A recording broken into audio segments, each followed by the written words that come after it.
New World Order. Uma nova ordem econômica mundial. We must embrace a new era and the president outlined his vision of a new world order. Comerciais não fazem sentido e que é necessária uma nova ordem mundial para o século XXI contra as tendências nacionalistas e de isolacionismo. A crise econômica mundial foi um dos principais assuntos tratados na terceira encíclica do Papa Bento XVI. No documento direcionado a todos os bispos e fiéis da Igreja, Bento XVI pede uma reforma do sistema financeiro internacional com base na moral e na ética e sugere a criação de uma autoridade política mundial para resolver os problemas gerados. Espera aí, agora vamos ver. A Copa da nova ordem dos jogadores de futebol e das seleções pelo mundo. É uma nova ordem do futebol. Em geral, uma nova ordem das seleções, né? To the creation of a new world order. Financial World Order. New World Order. Uma nova ordem econômica mundial.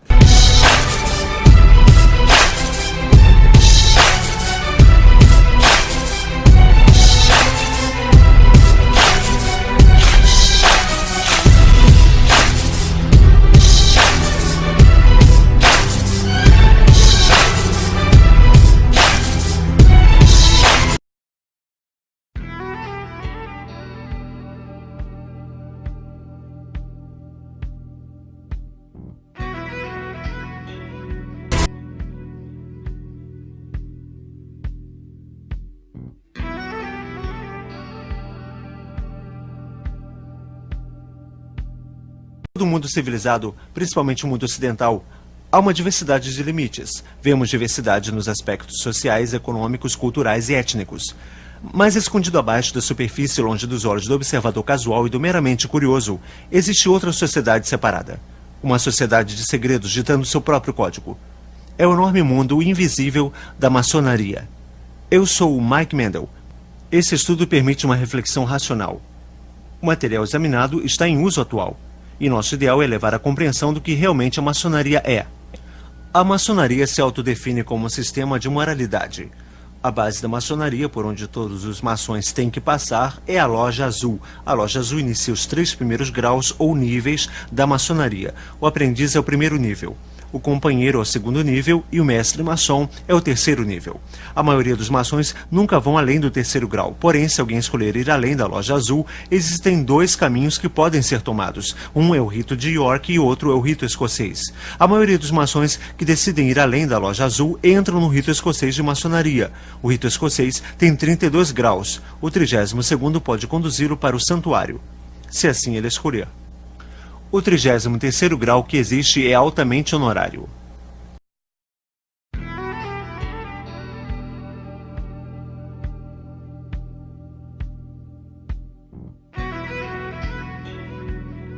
O autor Ian Taylor tem estudado as origens da maçonaria moderna. Para muitas pessoas, o próprio mundo da maçonaria invoca um senso de mistério, de sociedade secreta. Mas, de modo a descobrir o que eles realmente são, precisamos conhecer um pouco de história. Havia muitos pensadores humanistas em 1500 que viam a corrupção que havia na igreja daquela época. Eles concluíram que, para se verem livres daquela corrupção, teria que haver uma nova ordem mundial. Eles haviam lido A República de Pilatos, que em 1500 já era uma obra popular. E Pilatos era também um grande filósofo que viveu no 5º século antes de Cristo. E ele disse, se nós pudermos ter um grupo de homens sábios que fossem bem pagos para governar o povo, aí sim haveria corrupção. Um bom pensamento, um pensamento inocente. O nosso governo é corrupto, entretanto, ainda existem pessoas muito boas hoje em dia. Esse tema estava em pauta para os pensadores humanistas de 1500. Para fazer isso, eles precisavam antes descobrir a ordem mundial já existente. Essa ordem mundial estava baseada sobre o poder do reinado de Deus pelo rei e pela igreja. Mas para sugerir isso, seria uma heresia daqueles dias e eles teriam perdido suas cabeças literalmente. Então eles tiveram que formar uma sociedade secreta. Agora, o maçom da época, esses eram do artesanato maçônico. Foram os homens que realmente construíram as catedrais daqueles dias. Eram homens hábeis e isso foi uma das primeiras formas de união dos trabalhadores. Eles queriam manter para si seus segredos e suas habilidades. Haviam boas razões para isso, e então os pensadores humanistas se infiltraram dentro das lojas de artesanato maçônico, e então Eles se tornaram os maçons especulativos. Eles eram chamados especulativos pelos maçons artesanais, porque eles não saberiam diferenciar um esquadro de um compasso. Eles eram apenas os humanistas, os idealistas, os acadêmicos. Então existem dentro das lojas maçônicas dois tipos de maçons. O maçom artesanal, que é o maçom genuíno, que cortava pedra e etc, etc. E também tem o maçom especulativo, e é este o pensador humanista. Este é aquele que pretende reconstruir a nova ordem mundial. Financial World Order. New World Order. Uma nova ordem econômica mundial.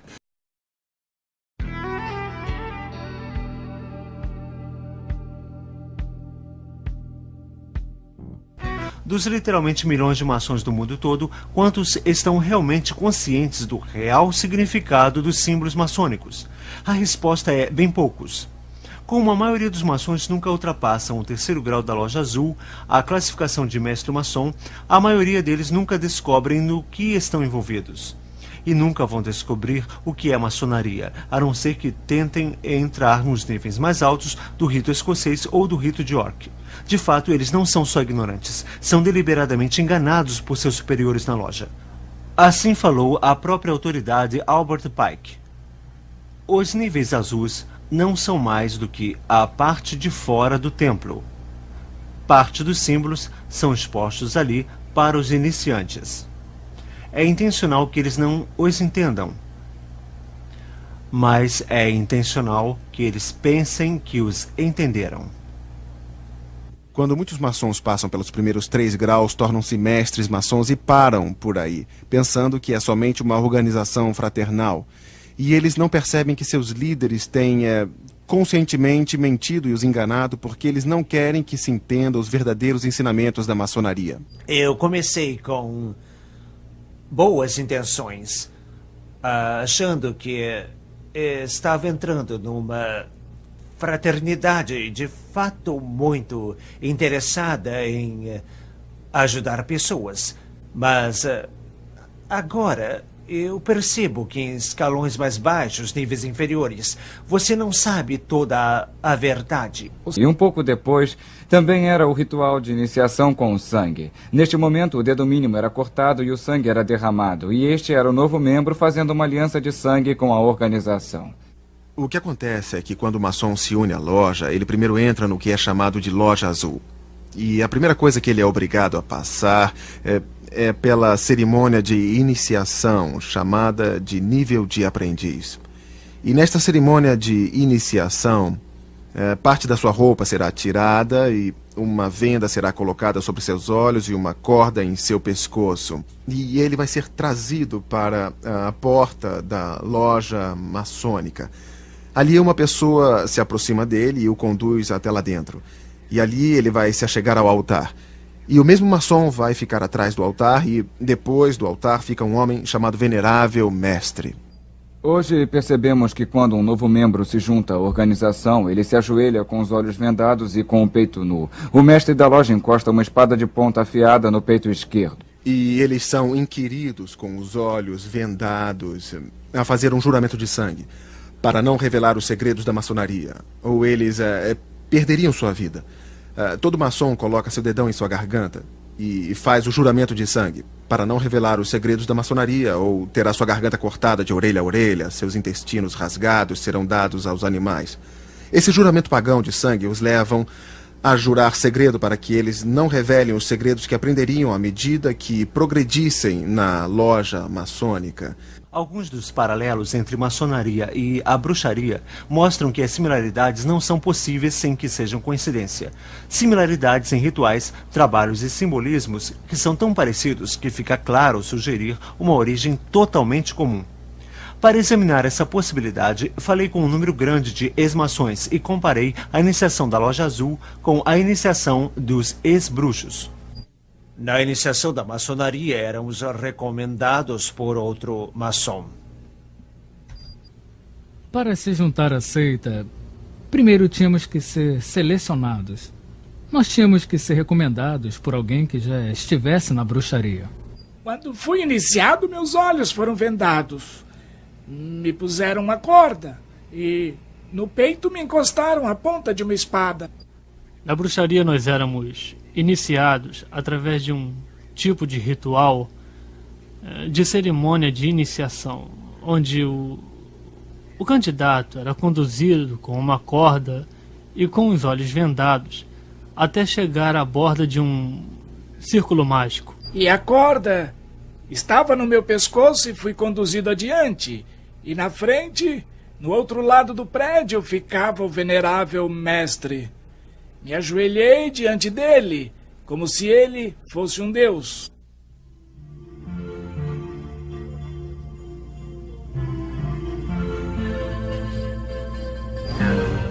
Quando fui iniciado na loja, um tipo de faca foi posta em meu peito esquerdo. Fui avisado que se eu revelasse qualquer um dos segredos da maçonaria, eu seria punido.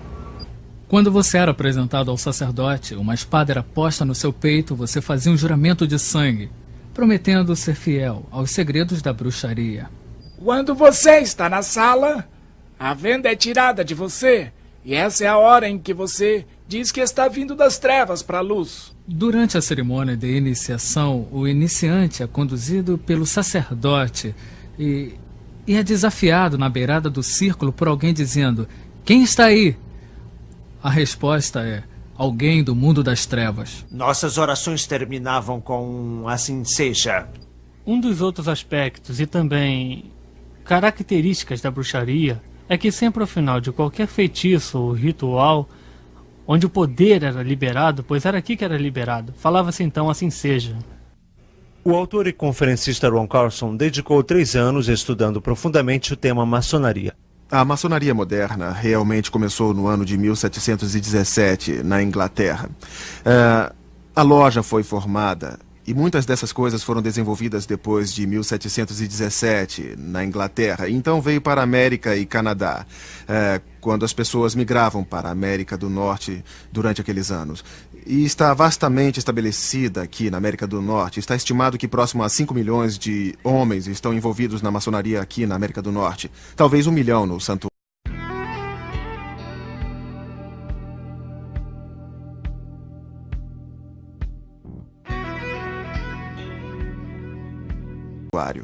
O que é maçonaria aos olhos do maçom? O que o maçom acha que é? Bom, nós vemos que a maioria dos maçons entram para a maçonaria visando-a simplesmente como uma organização fraternal, como escoteiros avançados, porque o pai ou o avô faziam parte da maçonaria. E eles se envolvem inocentemente, sem se darem conta de que é uma organização religiosa desenvolvida para específicos fins espirituais. Ao passar dos séculos, o homem tem desenvolvido uma variedade de crenças e tradições. Algumas dessas, como o cristianismo, o judaísmo e o islamismo, são monoteístas, ou seja, são baseados no conceito de um só Deus. Outras, como o hinduísmo, são politeístas, acreditando em muitos deuses e deusas. Uma das religiões mais antigas talvez seja a mais universal. Emergiu praticamente intocada e geograficamente separada, em culturas radicalmente diferentes. Essa religião é o paganismo. A adoração da deusa Lua e do deus Sol, que também eram chamados, por exemplo, podemos citar Apolo e Diana, ou mesmo uma gama de outros nomes. O paganismo é a mesma religião mística que emergiu na antiga Babilônia muitos 1000 anos atrás. Mas o que tem o paganismo a ver com a maçonaria? O ritual da teologia da maçonaria realmente originou do paganismo egípcio. E a razão para isso é que, como podemos ver, em 1717, os rituais de teologia foram reunidos e formalizados e criaram a Grande Loja na Inglaterra. A razão era que já havia, naquela época, um grande número de lojas na Inglaterra e em toda a Europa. E naquele tempo todos tinham práticas um pouco diferentes. Essas práticas vieram das origens de maçom especulativo, que obviamente era o ecrucionismo. E seus membros acreditavam nas tradições egípcias e, como podemos ver, dentro da maçonaria encontramos Osíris, Adonis e Ísis, que são mencionados frequentemente. Então é claro que esses são os símbolos pagãos. Um dos rituais usados em algumas das lojas antes de 1717. Agora, a maioria dos homens vão entrar no rito escocês e progredir até o 32º grau. E em cada um desses graus, eles irão adorar deuses diferentes, deuses egípcios, deuses da Pérsia, deuses gregos. E eles fazem uma série de rituais. Agora, muito disto é camuflado com símbolos e alegorias, para que os maçons que os fazem não entendam inteiramente o que estão fazendo. Nos níveis da Loja Azul, o principiante é iniciado para a trindade egípcia de mistérios antigos do Egito. E a trindade egípcia é escondida do principiante. Ele não sabe tudo pelo qual ele está sendo iniciado, não lhe é mencionado. Mas se eles lessem seu livro que explica os símbolos e a alegoria, se torna muito óbvio em que eles estão envolvidos. Eles estão envolvidos em adoração idólatra e pagã. Muito dela está baseada na Cabala, que é o livro de ocultismo do Antigo Egito. Está baseado em paganismo egípcio e adoração da natureza. É realmente isso. Está baseada na adoração no poder regenerativo do macho e no poder regenerativo da fêmea. É o resultado. Qualquer historiador iria logo concordar que o paganismo era e é uma religião da natureza. Seus rituais eram intencionalmente desenvolvidos ao redor das fases da lua, bem como das estações do ano, etc. Rituais que foram desenvolvidos para encorajar colheitas, procurando pela bênção do sol, aquele que dá o calor e é a contrabalança da lua, o tempo de paz para plantar e colher. Desta dualidade de adoração, sol e lua, luz e escuridão, ativo e passivo, macho e fêmea, o paganismo desenvolve direitos de fertilidade baseada sobre o ato sexual e, mais especificamente, órgãos reprodutores sexuais. Esta é uma das razões pelas quais o maçom, quando entra na loja, é obrigado a vestir um avental de pelica branco. O maçom usa esse avental de pelica branco como uma cobertura. O que eles realmente acreditam na maçonaria é no princípio gerador da vida. Você sabe que eles usam o esquadro e o compasso, com a letra G. Você vê o esquadro e o compasso com um G nas lojas maçônicas. Uns maçons vão até dizer que é geometria que é geometria do universo, ou que significa Deus. Na verdade, o próprio livro deles diz que é o princípio gerador da vida. Que o compasso, não o esquadro, representa o feminino e o compasso descendo sobre ele representa o macho que está fertilizando a fêmea. Este é o princípio gerador, o órgão masculino é o que traz a imortalidade na vida. Veja só, quando eles falam de imortalidade, eles estão falando sobre a recriação da vida através do ato sexual. E isso é o que eles estão cobrindo com o avental de pelica branco, e é por isso que a mulher nunca pode ser maçom. Ela não tem o princípio gerador da vida, por isso eles orgulhosamente usam em sua lapela o esquadro, o compasso e a letra G. A maçonaria usa símbolos pagãos egípcios com frequência, como podemos perceber, e um que vem em minha mente é o obelisco. O obelisco é um pilar de pedra alto, com base quadrada e o topo de pirâmide. E isso era usado pelos egípcios como um símbolo de ressurreição. A ideia era um símbolo fálico faraônico, ficava erguido e ereto como um símbolo de procriação, onde a pessoa era ressuscitada através de seus descendentes. Esse era o seu argumento. Bem, a mesma coisa se explica hoje. Por exemplo, onde há um maçom enterrado, com frequência há um obelisco usado para marcar o túmulo. O Sr. John A. Macdonald, primeiro-ministro do Canadá, e George Washington, o primeiro presidente dos Estados Unidos. Ambos tinham obeliscos em seus túmulos. Algumas vezes o obelisco tem o esquadro e o compasso para indicar com toda a firmeza de onde eles estão vindo. E é verdade mesmo? Parece incrível que maçonaria, esse sistema de moralidade, possa ser realmente paganismo, possivelmente bem disfarçado. O ponto dentro do círculo é um dos símbolos mais eminentes. O grão-mestre Albert Pike ensina em O Simbolismo da Maçonaria, página 353. O ponto dentro do círculo é derivado da adoração ao Sol, que é, na realidade, de origem fálica. É um símbolo do universo, Sol sendo representado pelo ponto, enquanto o círculo é o universo. Make afirma mais a fundo em seu manual da loja, página 56. O fálico era a imaginação do órgão gerador masculino. Era representado geralmente por uma coluna, que na sua base era rodeada por um círculo. O ponto dentro do círculo foi intencionado pelos antigos como uma espécie de poder fálico da natureza, o qual eles adoravam sob a forma única do ativo ou princípio macho, mas do passivo ou princípio da fêmea. O paganismo reconhecia e adorava esses poderes como a força criativa na natureza. Albert Pike era Gran comandante do rito escocês em 1800. Do seu livro Morais e Dogmas, o Sol e a Lua representam dois grandes princípios ou geração, o ativo e o passivo, o macho e a fêmea. Ambos brilham sua luz sobre seus descendentes, a estrela brilhante ou Horus. Essas autoridades maçônicas concordavam que o simbolismo da maçonaria era ocultista e era derivado do paganismo. Fiquei muito intrigado ao saber que a bruxaria e a maçonaria tinham tanto em comum. No entanto, os seguidores da bruxaria dispensam o conceito bíblico de Lúcifer. A maçonaria vai tão longe que realmente chama Lúcifer de Deus. Nas palavras do soberano pontífice da maçonaria universal, Albert Pike. Sim, Lúcifer é Deus.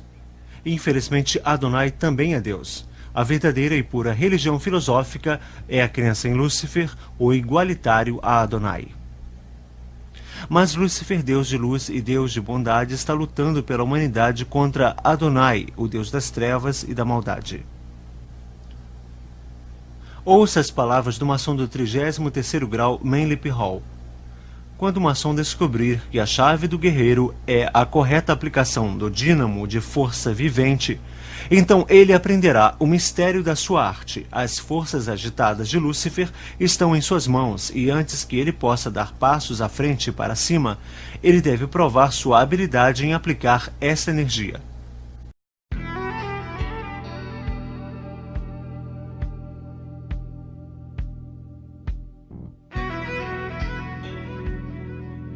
O significado da loja, o que ela era para mim, um grupo de pessoas que estavam ali para ajudar os outros. E haviam diferentes coisas assim, que se podiam perceber na loja. As pessoas estavam juntas, unidas por algo, e pensei ser uma organização cristã. O que fazia alguém pensar que a loja maçônica era um lugar cristão? Era o fato que encontrei pessoas que eram membros da mesma igreja a que eu pertencia, a Igreja Presbiteriana do Canadá, como membros da loja, membros em posições importantes na loja. E acontecia que essas pessoas, dentro dos rituais, usavam citações das Escrituras. Então, isso me fez pensar que eu estava certo. Eles pensam que estão ingressando, na verdade, numa organização cristã. Isso porque, na verdade, os 3 graus da Loja Azul são validados no espelho cristão. Jesus Cristo é o centro da fé cristã. Ele não ensinou um sistema de moralidade para levar alguém a Deus. Ao contrário, ele disse ser o caminho ao Pai. Na maçonaria, qual é o ensinamento oficial sobre o Messias? Ouça de novo o soberano pontífice do rito escocês, Albert Pike. Ela reverencia todos os grandes reformadores. Ela vê em Moisés, o doador da lei dos judeus, em Confúcio, Zoroastro, Jesus de Nazaré e no árabe iconoclasta grandes mestres de moralidade e eminentes reformadores, e nada mais. Em outras palavras, Jesus foi reduzido a um grande reformador. Nem um pouco diferente de Confúcio ou Zoroastro, mas a Bíblia diz claramente em Atos capítulo 4, em nenhum outro há salvação, porque também debaixo do céu nenhum outro nome há dado entre os homens pelo qual devemos ser salvos. A essência do cristianismo é que o homem é incapaz de salvar a si mesmo. Por esta razão, Deus mandou seu único filho para fazer expiação por nós, morrendo em uma cruz. Isso é tão diferente da forma de ensinar de Manlip Hall em seu livro Chaves Perdidas da Maçonaria. O verdadeiro maçom não é preso a uma crença. Ele percebe com iluminação divina de sua loja que, como maçom, sua religião deve ser universal.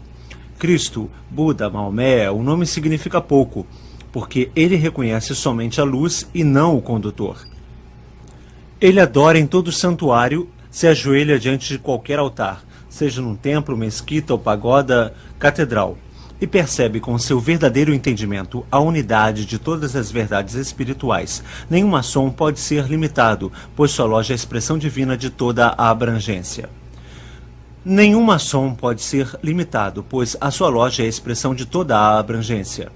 Uma afirmação interessante, já que na Bíblia Jesus Cristo diz: entrai pela porta estreita, porque larga é a porta, e espaçoso é o caminho que conduz à perdição, e muitos são os que entram por ela, e porque estreita é a porta, apertado o caminho que leva à vida, e poucos há que a encontrem. Os maçons dizem que Jesus Cristo é simplesmente outro grande mestre, outro grande profeta moral, é igual a Buda. Realmente os maçons ensinam, de acordo com Albert Pike, que Buda foi o primeiro grande professor maçônico.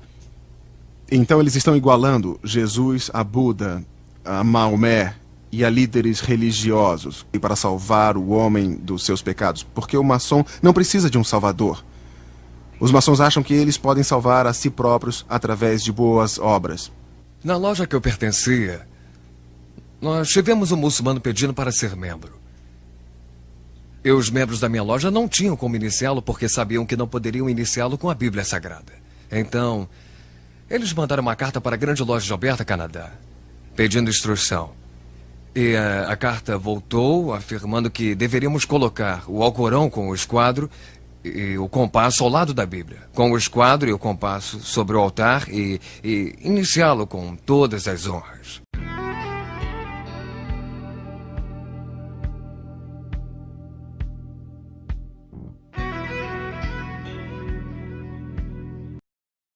Mas o que a maioria das pessoas não sabem, inclusive os maçons, é que o Deus da maçonaria, o grande arquiteto do universo, também é uma trindade. Em ambos os ritos, tanto o escocês quanto o York, você descobre que os maçons estão em uma jornada procurando o nome perdido de Deus. Parte da sua religião é a crença que o nome secreto de Deus foi perdido. E eles contam toda uma história da construção do Templo de Salomão e o arquiteto Hiram Abif, que quando construíram o templo, perdeu o nome sagrado de Deus.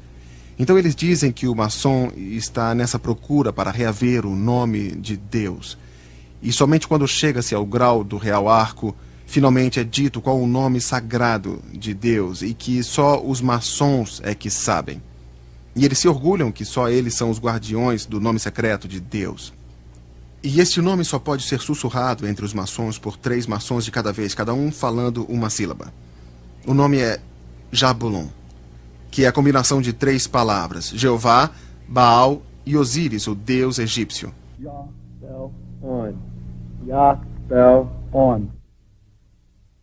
E o que o maçom está adorando na loja maçônica é um deus de 3 cabeças feito de Jeová, Baal, que foi o deus da fertilidade de Baalbac, no Líbano, e Osíris, deus sol egípcio, representado pelo símbolo fálico, que é a adoração sexual do Egito. E desta combinação sai um monstro de 3 cabeças, e dizem que esse é o deus maçônico a quem eles adoram.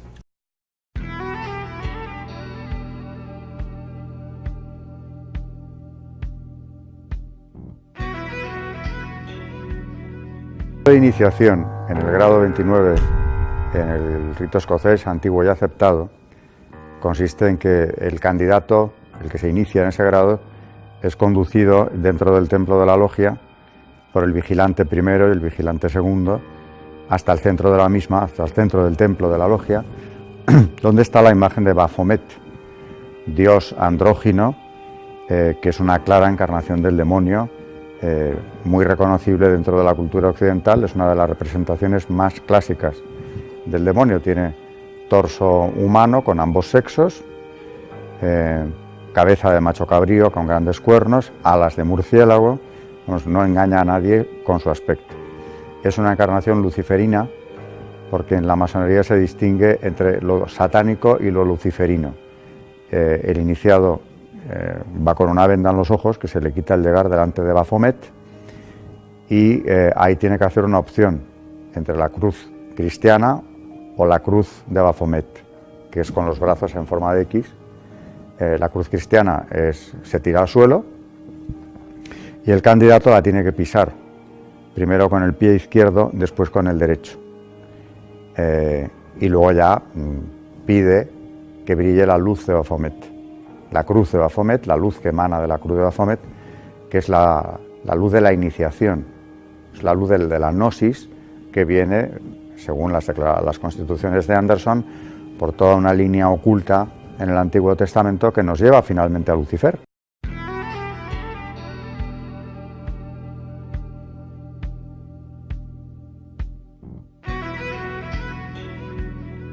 O paradigma nessa nação, Deus vai mudar